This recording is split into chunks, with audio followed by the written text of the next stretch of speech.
Hayatımda, ailemde müzikle ilgilenen hiç kimse olmadı.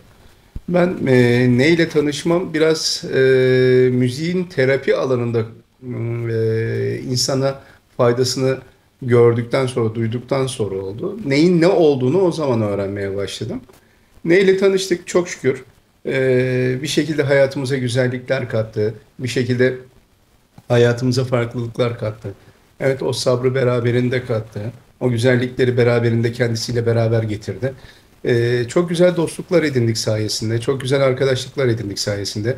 Dünyanın birçok yerinden dostumuz, arkadaşımız oldu. Ee, Neyle böyle tanışmış olduk? Bir sabır gelişim yolunda tanışmış olduk.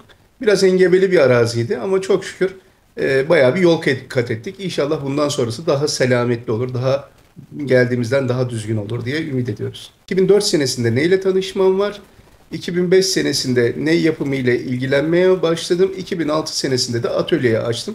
Aşağı yukarı 17-18 senedir, belki 19 seneye yakın olmuştur. Bilemiyorum, tam hatırlayamıyorum gününü. 18 senedir ney yapımı ile ilgileniyoruz. Bir fiil atölyemiz var. Dünyanın birçok yerine ney yapıp gönderdik. Çok şükür şu anda Amerika kıtasında neyle tanışan, ney sayesinde Müslüman olan çok ciddi bir ney sever var, neyzen dostumuz var. Hollanda'da, Fransa'da, İngiltere'de, Almanya'da, dünyanın birçok yerinde neyzen dostlarımız, neyzen arkadaşlarımız, neyzen adaylarımız var. Yüzün üzerinde ülkeye ihracat yaptık. O zamanlarki hayalimiz sadece kendimiz için ney yapmaktı. Mevlam nasip etti. O yol bizi biraz daha böyle arkadaşlarımıza, eşimize, dostumuza ney yapmaya sevk etti. Onlar arkadaşına, eşine, dostuna istedi. Sonra bu dünyanın birçok ülkesine yayıldı. Hamdolsun yaptığımız neyler sayesinde veya ki insanların ney sesini duyması sayesinde gayrimüslim insanların ney sesine aşık olması, ney sayesinde efendim e, ney sesi sayesinde neyle tanışmaları, ney sesi sayesinde Hazreti Mevlana'yı öğrenmeleri, onlar Rumi olarak tanıyorlar biliyorsunuz. E, Mesnevi öğrenmeleri, Mesnevi okuduktan sonra içlerinde bir şeylerin kıpırdanması, sonra da Kur'an-ı Kerim'i ve Peygamberimizi öğrenmeleri neticesinde çok ciddi derecede Müslüman olan insanlar var. Bu da bizi ziyadesiyle mutlu ediyor. Hoşnut oluyoruz. Neticede ateşe giden bir insan değil, kurtulan bir insan bizi sevindiriyor. Neyin zorluk derecesi tüm enstrümanlarla birebir aynı diyebilirim neredeyse. Ama neyi diğerlerinden farklı kılan, zorlu kılan durum şu. İlk etapta ses çıkartması ekstra bir zor geliyor insanlara.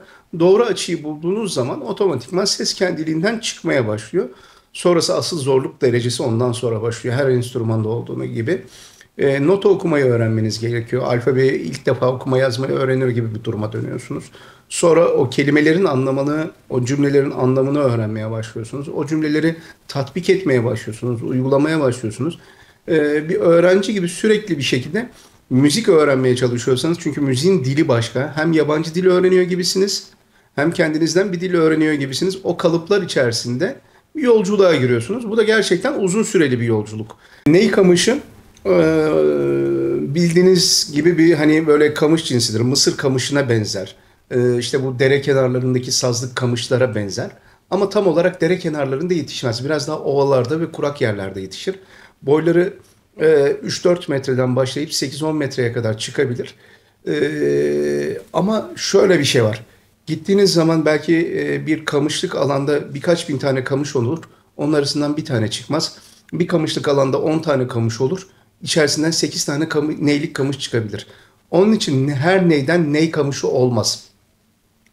Ee, Şimdi ney kamışının çeşitli istenen özellikleri vardır. Siz ney kamışını aldığınız zaman, bu ölçüye uygun ney kamışını aldığınız zaman aşağı yukarı 2 yıl minimumda bekletmeniz gerekir. Yemyeşil olan rengini artık o yeşillikten ölmeye başlar ve sararmaya başlar. Sarardıktan sonra bu sefer şeye dönmeye başlar. Yeni bir hal almaya başlar. Rengine, buğday rengine dönmeye başlar. 2 yılı bekledikten sonra onun yapraklarını soyarsınız. Yapraklarını soyduktan sonra ateşte onu düzeltirsiniz. İçini açarsınız.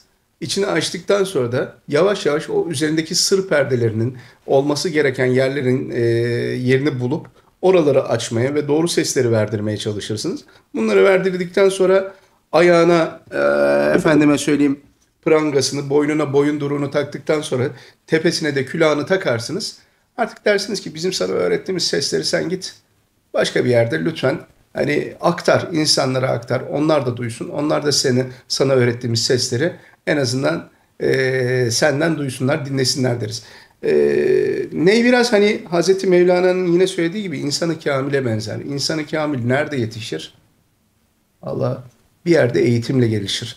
Biz de onu bir şekilde kamışlıktan kestikten sonra yani asıl yurdundan kestikten sonra onu kopardıktan sonra böyle bir fiziksel ve görsel bir şeye sokuyoruz, terbiyeye sokup bir şekilde eğitmeye çalışıyoruz. Artık kamışlıktan neyliğe doğru bir dönüşüm başlatmış oluyoruz.